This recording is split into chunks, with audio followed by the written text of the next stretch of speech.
আসসালামু আলাইকুম রহমতুল্লাহ। প্রিয় দাখিল সাব্বির বেসের শিক্ষার্থী বন্ধুরা, দীর্ঘদিন পরে আজকে তোমাদের সাথে রেকর্ডেড ক্লাসে আসলে আমাদের প্রাইভেট গ্রুপে লাইভ ক্লাস নেওয়ার কারণে আমরা রেকর্ডেড ক্লাস দিতে পারি না। আজকে ক্লাসটা মূলত সবার জন্য মুক্ত হবে। তো আমরা আজকে এমন একটা দিনে এসে দাঁড়িয়েছি যে আজকের তারিখ হচ্ছে 3 তারিখ। আগামী 21 তারিখ আমাদের সেই কাঙ্ক্ষিত দাখিল 26 বেসে ফাইনাল পরীক্ষা শুরু হবে ইনশাআল্লাহ। তো আমাদের প্রথম পরীক্ষা শুরু হবে কোরআন মাজিদ দিয়ে। তো 21 তারিখ আমাদের পরীক্ষা, আজ হচ্ছে 3 তারিখ। তো 3 তারিখ থেকে 21 তারিখের মধ্যে আমরা হিসাব করে দেখতে পাই যে মাত্র 18টা দিন আছে। এই 18টা দিনের মধ্যে কিভাবে আমি আমার পেছনের সম্পূর্ণ পড়াকে রিভিশন দিয়ে সম্পূর্ণ রিভিশন শেষ করে নিজের প্রস্তুতিকে একদম গোছালো করে এই 18 দিনের মধ্যে সবগুলো বই কিভাবে আমি গুছিয়ে নিয়ে পরীক্ষার জন্য নিজেকে পরিপূর্ণভাবে প্রস্তুত করব, সেটা নিয়ে আজকে আমরা আলোচনা করব। তো আর কথা না বাড়িয়ে সরাসরি শুরু করি। তো কথা হচ্ছে, আর আমাদের হাতে যদি আমরা হিসাব করি, আজকে হচ্ছে আমাদের 3 তারিখ, পরীক্ষা হচ্ছে 21 এপ্রিল। তো 21 তারিখ যেহেতু পরীক্ষা, আজকে 21 থেকে যদি আমরা 3 বাদ দিই তাকে 18 দিন। তো 18 দিনের মধ্যে আমাদের অনেকের এখনো বিদায় অনুষ্ঠান হয় নাই বা দোয়া মাহফিল যেটাই বলো, সেটা চলে যাবে একদিন, বাকি থাকে আর 17 দিন। এই 17টা দিনে, এই 17 দিনের মধ্যে আমরা কিভাবে আমাদের যারা যারা আমাদের মধ্যে যারা হচ্ছে আর্টস পরীক্ষা দেবো তাদের জন্য 13টা সাবজেক্ট, আর যারা সায়েন্সে পরীক্ষা দেবো তাদের জন্য প্রায় 15টা সাবজেক্ট, এতগুলো বিষয় আমরা মাত্র 17 দিনে কিভাবে রিভিশন করে শেষ করবো সেই বিষয় নিয়ে আজকে আমরা আলোচনা করতে যাচ্ছি। আমরা এখানে একটা সমীকরণ দাঁড় করিয়েছি, আকাইদ থেকে শুরু করে একদম আমরা উচ্চতর গণিত দিয়ে শেষ করব। তো দেখো, মনোযোগ দিয়ে খেয়াল করতে হবে। যদি আমরা এই যে আকাইদ দিয়ে আমরা শুরু করবো, এখন কথা হচ্ছে আমাদের প্রথম পরীক্ষা কোরআন, তাহলে আমরা কেন আকাইদ দিয়ে শুরু করবো আসতেছি। আমরা কোরআন এবং হাদিস এই দুইটা সাবজেক্ট আমরা আলাদাভাবে রেখেছি, বাকি অন্য সব সাবজেক্ট গুলো আমরা এখানে আলোচনা করবো।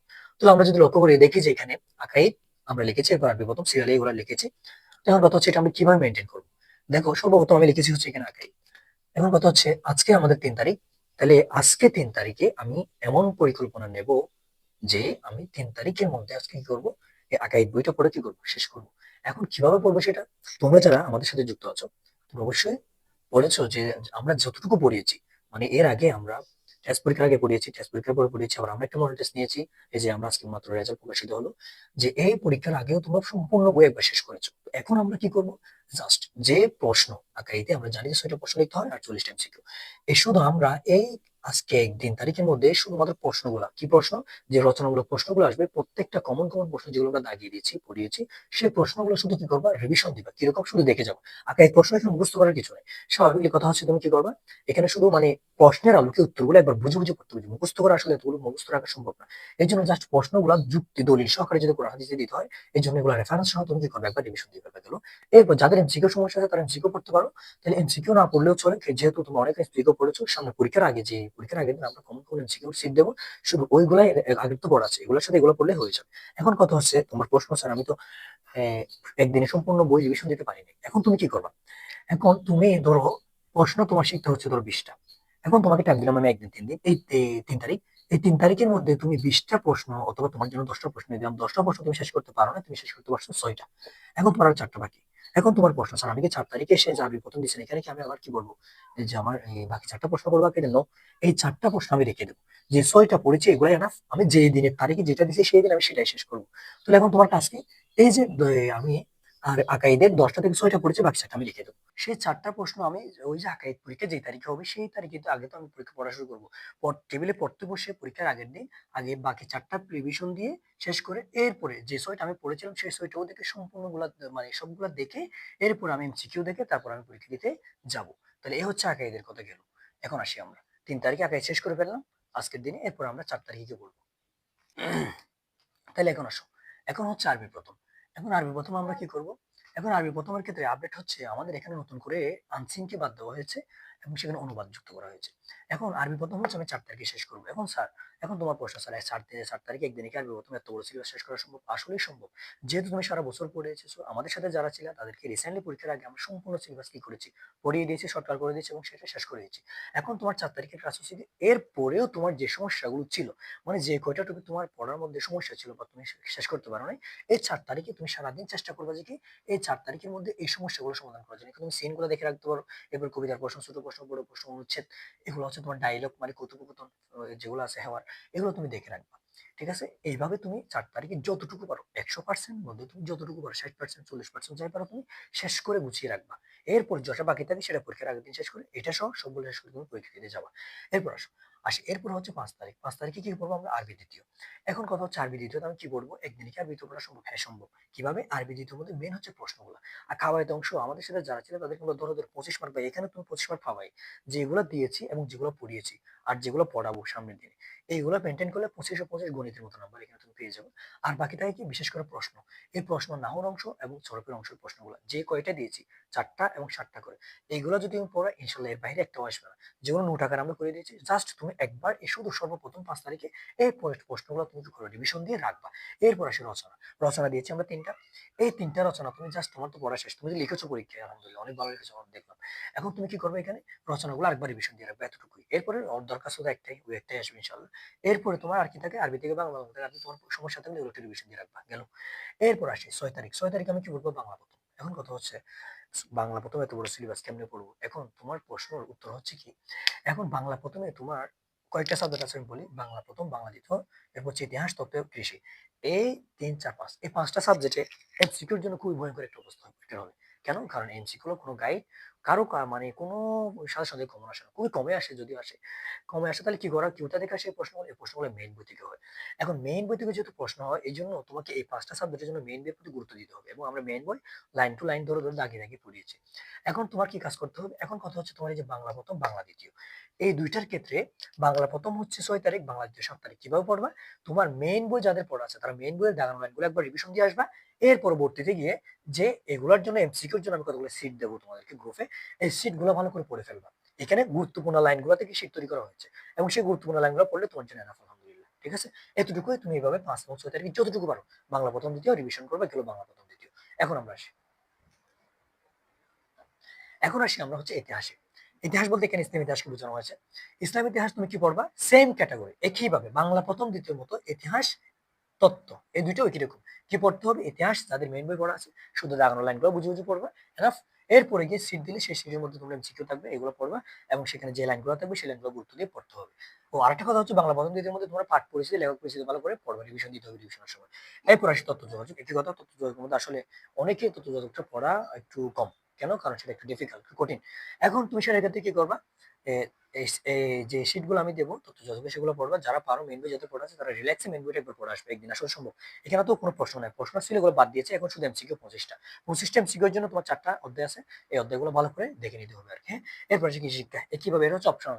এখন তুমি যদি কোনো কারণে এ প্লাস গোল্ডেন জিপিএ অথবা এ প্লাস যে কোনো এ প্লাস রাখতে চাও, তোমার টার্গেট হচ্ছে কৃষি শিক্ষায় অবশ্যই এ প্লাস পেতে হবে। কেন? কারণ তোমার যে কোনো সাবজেক্টে এ প্লাস যদি ছুটে যায়, ব্যাকআপ হিসেবে তোমার কৃষি শিক্ষা অবশ্যই প্রয়োজন। অনেকে আমরা কৃষি শিক্ষা অবহেলা করি, কিন্তু কৃষি শিক্ষাকে তোমাকে সমান গুরুত্ব দিতে হবে। এখন আসো কৃষি শিক্ষা কি করবা? ওই 10 তারিখের দিনে তুমি যতটুকু সম্ভব কৃষি শিক্ষাটা একবার রিভিশন দিয়ে রাখবা। মেন বই ধরো আমি এখানে সিট দিলে সিটগুলো এগুলো হচ্ছে না, এগুলো দিয়ে তুমি কি করবে? একবার যতটুকু সম্ভব রিভিশন দিয়ে রাখবা সেম ভাবে। এখন আসি আমরা ইংরেজি প্রথম, ইংরেজি দ্বিতীয় এগুলোর ক্ষেত্রে। এখন আমরা সবচেয়ে বেশি ভয় পাই কোথায়? ইংরেজি প্রথম, ইংরেজি তার গণিত। আসি আমরা সেটাই। এখন আসো তাহলে ইংরেজি প্রথম, দ্বিতীয়, গণিত আমরা কিভাবে শেষ করব? এখন আসো আমরা আজকে 3 তারিখ, কালকে 4 তারিখ থেকে আমরা কি করব? নতুন করে ক্লাস শুরু করবো, আবার রিভিশন ক্লাস। এই ক্লাসে আমরা কি পড়াবো? শুধু 3টে সাবজেক্ট আমরা ফোকাস করবো এখানে, কারণ বাকিগুলো আমরা আগে শেষ করেছি। এগুলোও শেষ করেছি, কিন্তু নতুন করে এগুলো আবার আমরা কি করবো? রিভিশন করবো। এখানে আমরা কি পড়াবো? গণিত আর ইংলিশ প্রথম দ্বিতীয় এই 3টা দিয়ে শুরু করবো। মানে প্রথম 10 দিন, এই 18 দিনের প্রথম 10 দিন অথবা 12 দিন আমরা শুধু এই 3টে সাবজেক্টে কি করবো? পড়বো, ক্লাস করাবো। মানে এখানে যেটা যেটা সমস্যা থাকে সেটার উপর একটা ক্লাস করাবো দৈনিক। আরেকটা আমি রেকর্ডেড ক্লাস প্রয়োজন হলে সেটা দিয়ে দেবো। মানে এই 3টে বিষয়ের উপর একটা ক্লাস আমরা সরাসরি লাইভ করবো, আর একটা হচ্ছে আমরা রেকর্ডেড করবো। লাইভ ক্লাসে কি হবে? তোমাদের সমস্যাগুলো সলভ করবো। রেকর্ডেড ক্লাস আমি একটা রুটিন করে পুরো সম্পূর্ণ বই কিভাবে শেষ করা যায় এটার উপর আমরা ক্লাস তৈরি করে দিয়ে দেবো। এখন আসো ইংরেজি প্রথম, তাহলে আমরা আজকে 4 তারিখ থেকে 10 11 তারিখ পর্যন্ত পড়বোই। এখন আসো এরই মাঝে আবার শুধু 11 তারিখ এবং 12 তারিখ সারাদিন আমি কি করবো? সম্পূর্ণ ওই সারা দিনটাই আমি কি করবো? ইংরেজি প্রথম আবার রিভিশন দেবো। এগুলো তো আমরা পড়েই যাবো ধারাবাহিক ভাবে। পরে এই 11 তারিখ 12 তারিখ 2 দিন ইংরেজি প্রথমে যা আছে সবগুলো আবার আরেকবার আমি রিভিশন দিয়ে রাখবো 2 দিনে। সেখানে আমি বিশেষ করে কোথায় ফোকাস করবো? ফোকাস করবো হচ্ছে প্রশ্নে। কিসের প্রশ্ন? কবিতা আর স্টোরির প্রশ্ন। এগুলো নতুন আগে ছিল না, এই জন্য এগুলো যেগুলো আমরা পড়িয়েছি এগুলো সহ যা অতিরিক্ত বলিয়া এগুলো সহ তুমি সবগুলো রিভিশন দিয়ে রাখবা। পাশাপাশি যেগুলো তোমার সিন আনসিন এগুলোর মধ্যে সমস্যা থাকলে এগুলো তুমি সবগুলো যতটুকু সম্ভব দুদিনে এগুলো রিভিশন দিয়ে আসবা। গেল। ইংরেজি সেকেন্ড একই কথা, আমরা ইংলিশ সেকেন্ড একবার শেষ করেছি সম্পূর্ণ সিলেবাস।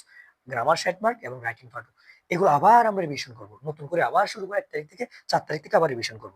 এগুলো আমাদের সাথে রিভিশন করার পরে 13-14 তারিখ 2 দিন এক্সট্রা, 2 দিনে পুরো দিনে আমি কি করবো, ইংরেজি প্রথম দিকে আরেকবার সম্পূর্ণ বই নিজে নিজে কি করবো, বাসায় বসে রিভিশন করার চেষ্টা করব যতটুকু সম্ভব হয়।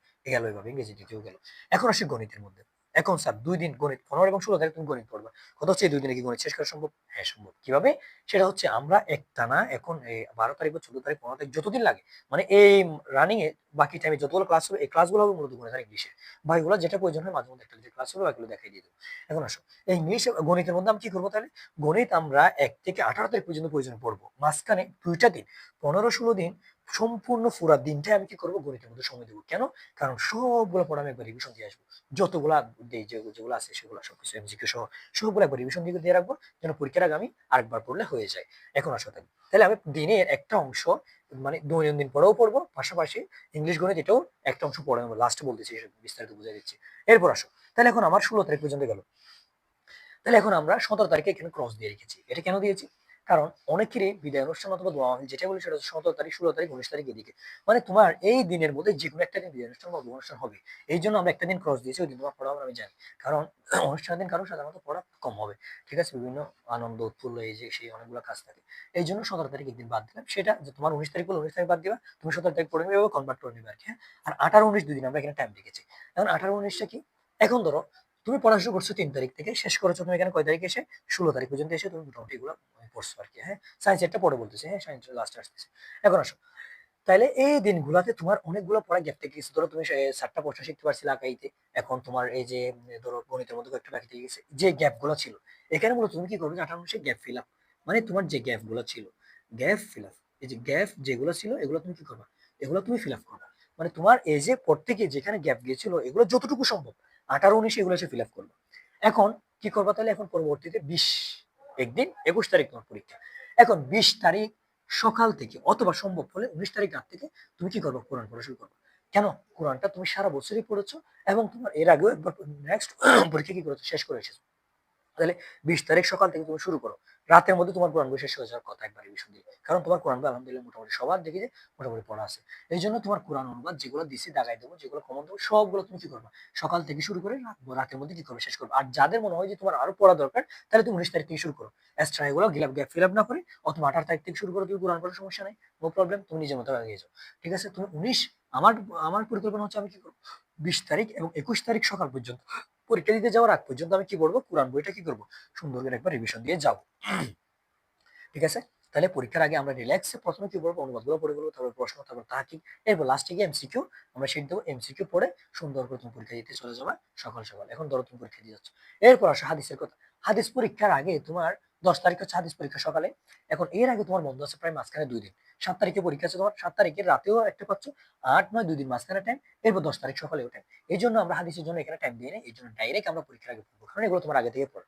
এই 3 দিন পড়লে এনাফ। এই 3 দিনে তুমি হাদিসের অনুবাদ, প্রশ্ন, তাহকিক, এমসিকিউ সবগুলো দেখে গুছিয়ে নিয়ে তুমি সুন্দর করে পরীক্ষা দিতে চলে যাও।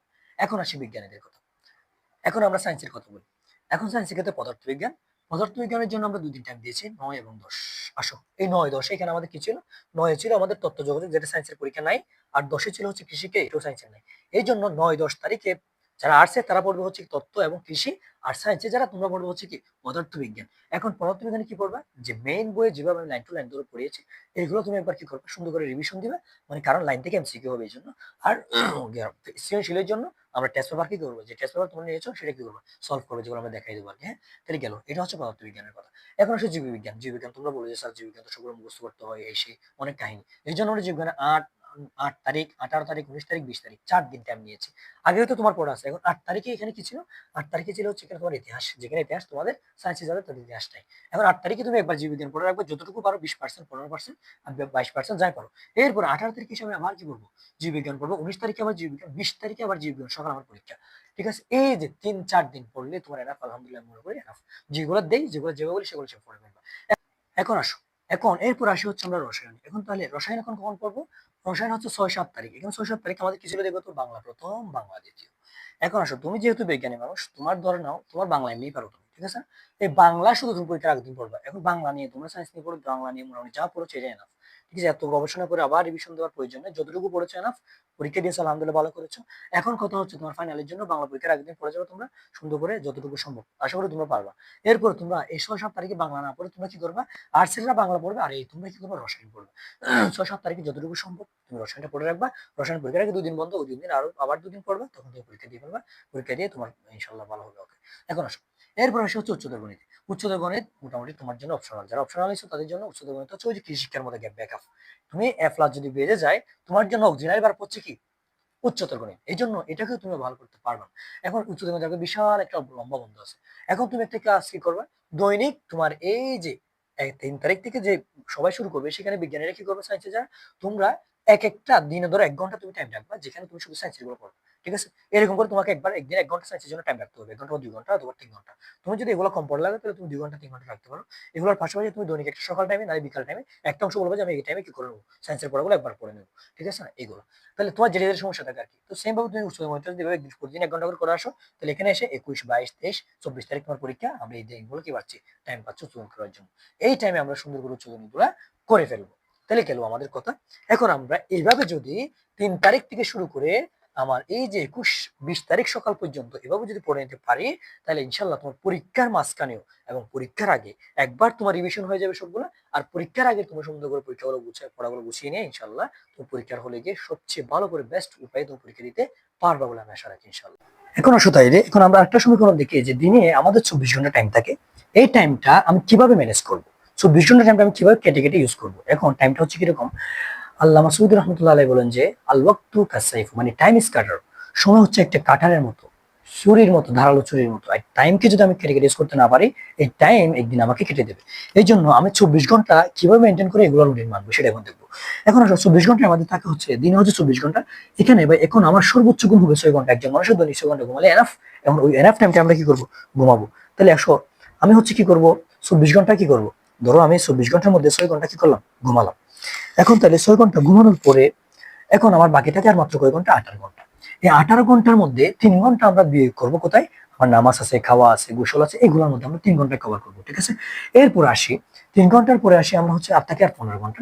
এই 15 ঘন্টার মধ্যে এখনো যাদের কি আছে, এখনো যাদের হচ্ছে কোচিং প্রাইভেট আছে, তোমরা কি করো, এই যে এই বাকি 5 ঘন্টা ওইখানে বিয়ে করো, বাকি 3 ঘন্টা তোমার প্রাইভেট থাকবে সেখানে বিয়ে করো, মানে 8 ঘন্টা।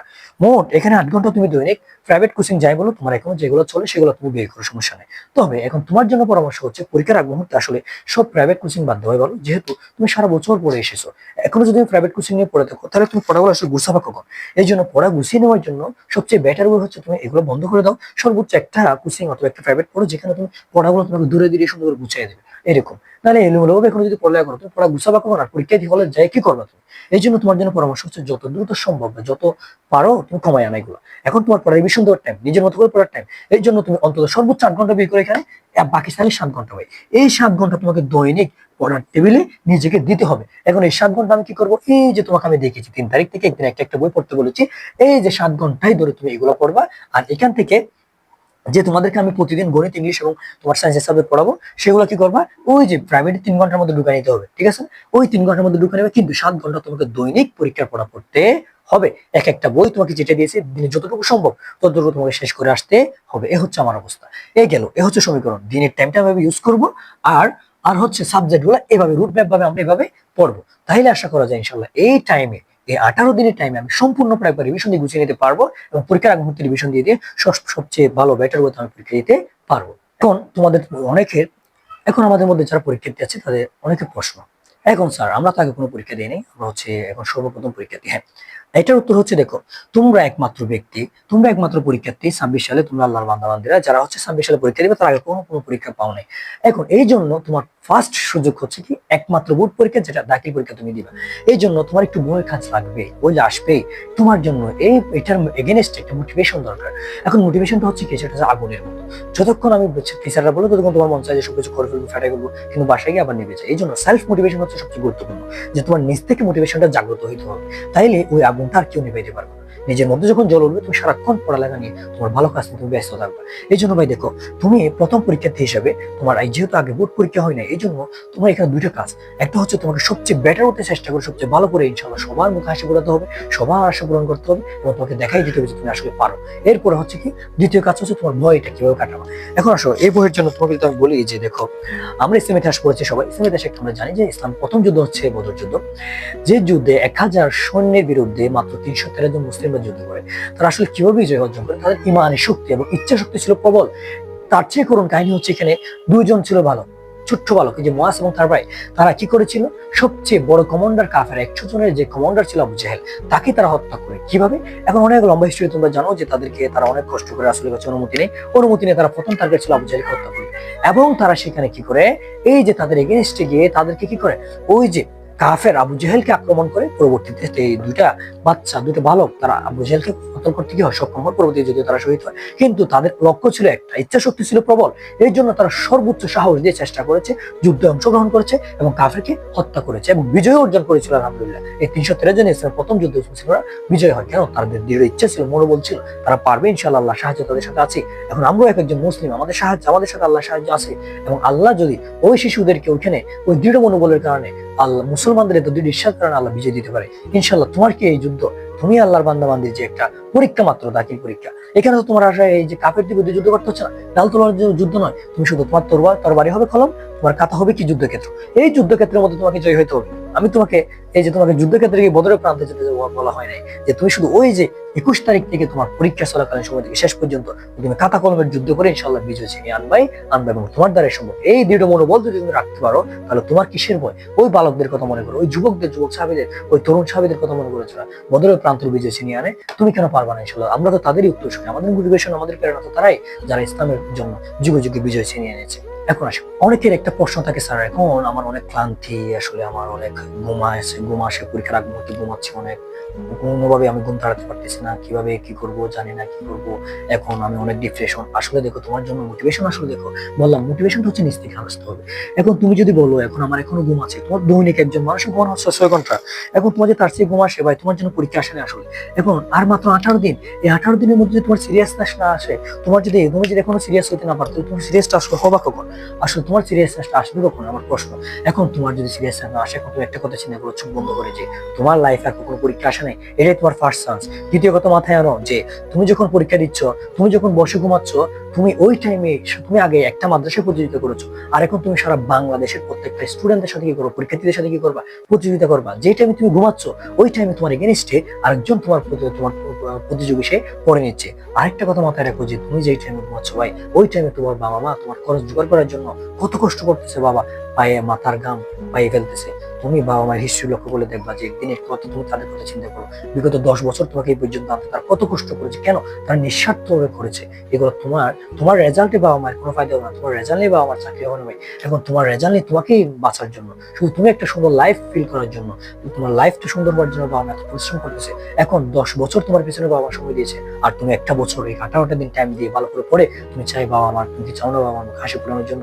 যেদিন তোমার রেজাল্ট আল্লাহ না করে খারাপ হবে, সেদিন সবচেয়ে কষ্ট হবে তোমার বাবা মা। আর যেদিন তুমি সবচেয়ে ভালো রেজাল্ট করবা, সবচেয়ে বেশি খুশি হবে তোমার বাবা মা। কেন? কারণ তারা নিঃস্বার্থভাবে তোমার পিছনে সময় দিয়েছে। তারা চাই যে তুমি একজন ভালো মানুষের মতো মানুষ হও, তুমি একজন ভালো প্রতিষ্ঠিত হও, এটাই তারা মাত্র চায়। এখন তোমার যদি আমি বলি যে এরকম একটা আমার জীবনে লাইফের অনেকগুলো কাহিনী ঘটেছে। দেখো, আমি যখন সর্বপ্রথম পরীক্ষা দিই ক্লাস 5-এ বোর্ড পরীক্ষা, তখন আমি জিপিএ 5 পাই আলহামদুলিল্লাহ। সেটা তখন আমি কিছু বুঝতাম না। যখন আমি ক্লাস 8-এ পরীক্ষা দিই, তখন যেদিন রেজাল্ট হয় সেদিন আমি বাসায় ছিলাম, আমার ভাই আমাকে রেজাল্টটা কলের মাধ্যমে জানায়। তখন ওই দিন আমি আসলে আব্বুর কান্নার চোখে দেখি, ওই দিন বাহির হয়ে দেখি যাবো বাহিরে, তখন আমি আব্বুকে জানাই যাবো আমি। এর আগে আমি 2 রাকাত নামাজ পড়ি, নামাজ পড়ে বাইরে আব্বুকে জানাই যে তখন 11:30 বাজে, তখন আব্বুকে বলে যাবো আমি জিপিএ 5 পেয়েছি। আব্বু আমাকে জড়িয়ে দেয় আর কান্না করে দেয়, আর ওই সময় আমি কান্না করে দিই। আসলে ওই দিনে আমি দেখছিলাম যে বাবা এত খুশি হয়েছিল আমার রেজাল্টে, বাবা খুশিতে কান্না করে দিয়েছে। এর আগে বাবার চোখে পানি আমি দেখিনি। এই যে দেখো, এইটা হচ্ছে বাবা মা। এই বাবা মা তোমার কাছ থেকে এটাই চাই। ওই দিন যে আমার কি খুশি লাগছিল আমি বলে বুঝাতে পারবো, ওই দিনের খুশিটা ভাই। ওই দিন যদি তুমি ফিল করতে চাও, তাহলে তুমি এখন কেন ঘুমাও? এখন তুমি উঠে এখনই পড়তে বসো, এখনই তুমি পড়ায় সিরিয়াস হও। ওই দিনের কথা চোখ বন্ধ করে চিন্তা করো, ওই দিন কেমন হবে, যেদিন আমার রেজাল্ট জিপিএ 5 করবে, সবচেয়ে ভালো রেজাল্ট আমি করবো, আমার বাবা মায়ের সামনে আমি যাবো। ওই দিনের কথা তুমি চিন্তা করো। আরেকটা কথা চিন্তা করো, যদি তুমি ফেল করো সেদিন তোমার অবস্থা কিরকম হবে? যে লাইফ একবার ফিল করেছে, তার কাছে গিয়ে জিজ্ঞেস করো আসলে ফিল করার যন্ত্রণা কিরকম, সেই একমাত্র বলতে পারবে তোমাকে ভাই। এই কতগুলো কথা বলার পর তোমার মোটিভেশন না আসলে আসলে মোটিভেশন তোমার জীবনেও আসবে না। আরেকটা কথা হচ্ছে তোমার দেখো, আর যারা অনেক পড়ো তাদের জন্য তাদের একটা প্রশ্ন থেকে ক্লান্ত, আমি আর পারি না, আমি আর চলতেছে না, শরীর চলে না। এখন দেখো তোমার জন্য মোটিভেশন হচ্ছে তোমার টেবিলে একটা বাক্য লিখে রাখো যে এই যে তুমি লিখো যে আমি ক্লান্ত, আমি কি ক্লান্ত, তবে আমি বিশ্রাম চাই না। আমি ক্লান্ত তবে আমি কি চাই না, তবে আমি বিশ্রাম চাই না, তবে আমি বিশ্রাম চাই না। এরপরে লিখো আমি দুর্বল, তবে আমি পরাজয় মানি না, এই দুইটা কথা তুমি লিখে রাখো যে আমি ক্লান্ত তবে আমি বিশ্রাম নেই না। কেন বিশ্রাম নেবো? আমার আরেকটু পথ আর 20 দিন আর পরীক্ষার 1 মাস, এই দিনগুলো আমি আরেকটু পরিশ্রম করে যাবো। এরপরে বলো যে আমি দুর্বল, তুমি দুর্বল হতে পারো, আমার শক্তি কম, আমি হয়তো অনেকটু কম পারি, কিন্তু আমি পরাজয় মানি না। আমি পরাজয় মানবো না, ইনশাল্লাহ আমি জয় হয়েই যাবো, আমি জয় ছিনিয়েই আনবো ইনশাল্লাহ। ওই বদরের প্রান্তরে ওই মুসলিমদের মতো আমি সংখ্যায় কম হতে পারি, আমি দুর্বল হতে পারি, কিন্তু আমার ইমানি শক্তি, আমার দৃঢ় ইচ্ছা কিন্তু কম নয়। এই জন্য আমি ক্লান্ত, আমি কি নয়, আমি বিশ্রাম চাই না, আমি দুর্বল, তবে আমি পরাজয় মানি না, আমি জয় হবো ইনশাআল্লাহ। এই কথাগুলো লিখে রাখো। এই কথাগুলো যদি তুমি লিখে তুমি লাইফে যদি কাজে আনতে পারো, তাহলে তুমি ইনশাআল্লাহ কি করা যায়, আশা করা যায় অনেক ভালো কিছু তোমার জন্য আশা করতেছে। এই জন্য ভাই আরেকটা কথা, আর যদি অনেক বেশি ক্লান্তি লাগে, অনেক বেশি মন খারাপ লাগে, অনেক বেশি ভয় লাগে, তখন তুমি এই যে ধরো তোমার যদি এই টাইমটা হয় যে ফজরের পরে, সূর্য উদয়ের পর তুমি আসরের সূর্য উদয়ের পর 30 মিনিট পরে তুমি রেস্ট রাখেন, 2 রাকাত নামাজ পড়ো, সিজদায় গিয়ে লম্বা একটা সিজদায় দিয়ে রবকে মন খুলে বলো, আল্লাহ আমি তো ক্লান্ত, আমি আর পারতেছি না, রব্বি ইন্নী মাগলুবুন ফান্তাসির। নূহ আলাইহিস সালাম তো বলো তুমি, আল্লাহ আমি কি করেছি, আমি ক্লান্ত, আমি পরাজিত, আমাকে কি করে সাহায্য করো। ইনশাআল্লাহ আল্লাহ তোমাকে অবশ্যই সাহায্য দেবে। আরেকটা দোয়া করতে পারো যে নূহ আলাইহিস সালাম মুসা আলাইহিস সালাম করেছিলেন, যে যখন এই যে ফেরাউনের বাবুর্চিকে মারার পরে যখন গিয়ে একটা গাছের নিচে আশ্রয়, অনেক লম্বা হিস্ট্রি তোমরা জানো, সেই সময় যে মুসা আলাইহিস সালাম বলেছিলেন যে রব্বি ইন্নী লিমা আনজালতা ইলাইয়া মিন খায়রিন ফাকির, হে আল্লাহ তোমার পক্ষ থেকে যেটা কল্যাণকর আমার জন্য আসবে সেটার জন্য আমি ফকির হয়ে বসে আছি। এই দোয়া তুমি আল্লাহর কাছে করো। মুসা আলাইহিস সালাম এই দোয়া করে অনেক কিছু পেয়েছিলেন, তিনি আবাসস্থল পেয়েছিলেন, সুন্দর স্ত্রী পেয়েছিলেন, তারপরে তিনি কি পেয়েছিলেন, কাজ করার মতো কর্মক্ষেত্র পেয়েছিলেন। একটা দোয়া করার কারণে মুসা আলাইহিস সালামকে আল্লাহ যদি তুমি দিতে পারে, তোমাকে কেন আল্লাহ দেবে না? যে একটা তোমাকে আল্লাহ একটা জিনিস কেন দেবে? সুস্থতার সাথে পরীক্ষা দিয়ে একটা ভালো রেজাল্ট অবশ্যই আল্লাহ তোমাকে দেবে। সে আল্লাহই তোমার আল্লাহ, বুঝো না? এই জন্য আল্লাহর কাছে, আর তুমি এখন দ্রুত ঘুমানোর চেষ্টা করো, 12টার আগে ঘুমায় যাও। আর কি করো, এই যে সকাল সকাল ওঠার চেষ্টা করো, ফজরের আগে উঠে 2 রাকাত নামাজ পড়ো, তখন সিজদায় আল্লাহর কাছে বলো। এখন আমরা মুসলিম সমাজে 2টা কাজ, একটা হচ্ছে সর্বোচ্চ চেষ্টা করা, আর একটা হচ্ছে আল্লাহর কাছে দোয়া করা।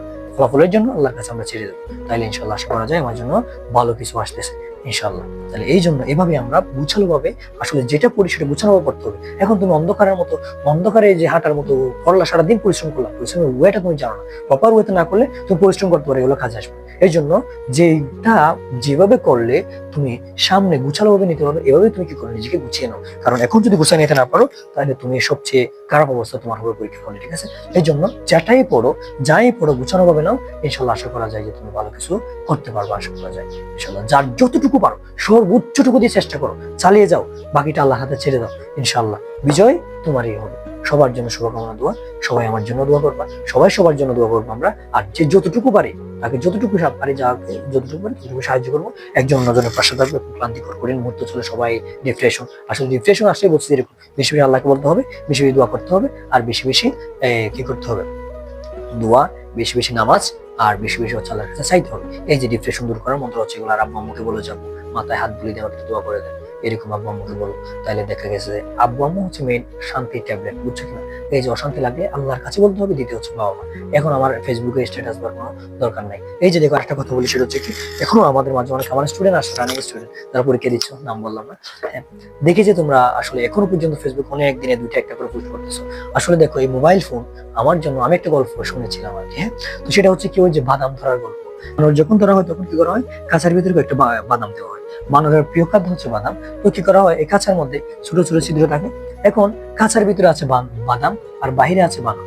এখন বানর কি করে, ধরো জঙ্গলের মধ্যে এটা কাঁচাটা দিয়ে আসলো, এখন বানর এসে কি করে, এখানে বাদাম নেওয়ার জন্য হাত ঢুকাই দেয়। হাত ঢুকায় হচ্ছে এভাবে, যখন ঢুকায় তখন ঢুকে যায়, আর যখন বের করতে যায় তখন আর কি হয় না। সাধারণত এভাবে তো মুষ্টিবদ্ধ করলে হাত বড় হয়ে যায়, বের হয় না। তাহলে এদিকে মালিক যে শিকার করতে গেছে, সে এসে বানরকে ধরে ফেলবে, সে দেখতেছে এসে ধরে ফেলতেছে আমাকে, কিন্তু তারপরেও সে কি করতে পারে, বাদামটা ছাড়তে পারে না। কেন? বাদামের প্রতি এত লোভ, সে জীবন দিয়ে দেবে তবুও বাদাম দেবে না। ঠিক সেম ভাবে আমাদের অবস্থা হচ্ছে মনে কর যে এখন এরকম যে আমার 21 তারিখ পরীক্ষার 18 দিন টাইম, এখনো পর্যন্ত আমি কি করতে পারতেছি না, দেখতেছি আমি মারা খেয়ে ফেলতেছি যে আমার টাইম চলে যাচ্ছে, পরীক্ষা আমি খারাপ করবো, এরকম মোবাইল টিপতে থাকবে, তারপরেও মোবাইল আমি রাখতে পারতেছি না, অথচ আমার লাইফ এদিকে ধ্বংস হয়ে যাচ্ছে। এইরকম যদি হয় ভাই তোমার, তাহলে তুমি জীবনটাই নিজের জীবন নিজে ধ্বংস করতেছো, তোমার জন্য আপনি মোটিভেশন দিয়ে কোনো কাজ হবে না, নিজের মধ্যে সেটা যদি জাগ্রবোধ না আসে। এই জন্য ভাই এই অন্তত এই 21টা দিন, এই 18টা দিন, এরপর হচ্ছে বাকি পরীক্ষার 1 মাস, এই দিনগুলোতে তুমি একটু পরিশ্রম করো না, মোবাইলটা একটু কম টিপো না, কম পুশ করো না, তাহলে দেখা যায় যে আজকে তুমি যদি একটু সেভ করতে পারো, এরপরে তোমাকে নিয়ে পুশ করার জন্য হাজার রেডি হয়ে যাবে ইনশাআল্লাহ। এই পজিশন তুমি তৈরি করো না। এখন কেন মোবাইলের পিছনে সময় দিচ্ছ? দিবা যতটুকু প্রয়োজন, যতটুকু ক্লাস গুরুত্বপূর্ণ হয়েছে তাহলে সেই সময় দাও, কিন্তু মোবাইল ফোন মানে খুবই মারাত্মক, বুঝছো কিনা, এটা সবার জন্য। এই জন্য সবার প্রতি অনুরোধ যে আমরা এখন একটু মোবাইলের মানে ইউজটা একটু কমাবো, কারণ এই মোবাইল হচ্ছে সবচেয়ে ভয়ঙ্কর আমাদের জন্য। আমরা যে জেনারেশনে উঠতেছি আমাদের জন্য মোবাইল ফোনটা সবচেয়ে ভয়ঙ্কর। এই জন্য সর্বোচ্চ চেষ্টা করবো মোবাইল ফোন থেকে দূরে থাকতে, আর সর্বোচ্চ চেষ্টা করবো পড়ালেখার মধ্যে মন দেওয়ার জন্য ইনশাল্লাহ। অল্প সময় যতটুকু আমরা পেয়েছি বুঝিয়েছি, আর বাকি কথা ক্লাসে হবে ইনশাল্লাহ। এখন যতটুকু বলেছি এবং যেভাবে বলেছি সেভাবে যদি তুমি আগাইতে পারো, ইনশাল্লাহ আশা করা যায় তোমার প্রস্তুতি হবে সবচেয়ে গোছালো, সবচেয়ে সুন্দর, এবং তোমার পরীক্ষা হবে সবচেয়ে বেটার হতে ইনশাল্লাহ। আর সাহস আর দৃঢ় মনোবল, এই দুইটা নিয়ে তুমি আগাও, আর বেশি বেশি আল্লাহর কাছে চাও। সবাই সবার জন্য দোয়া করি ইনশাল্লাহ। বিজয়ের হাসি তুমি হাসবে, আমরাই হাসবো, সবার মুখে হাসি ফুটাবো ইনশাল্লাহ। ওকে, তাহলে আজকে এতটুকু পর্যন্ত। সবার প্রতি শুভকামনা, দোয়া। ওমা তৌফিক ইল্লা বিল্লাহ। আসসালামু আলাইকুম ওয়া রাহমাতুল্লাহ।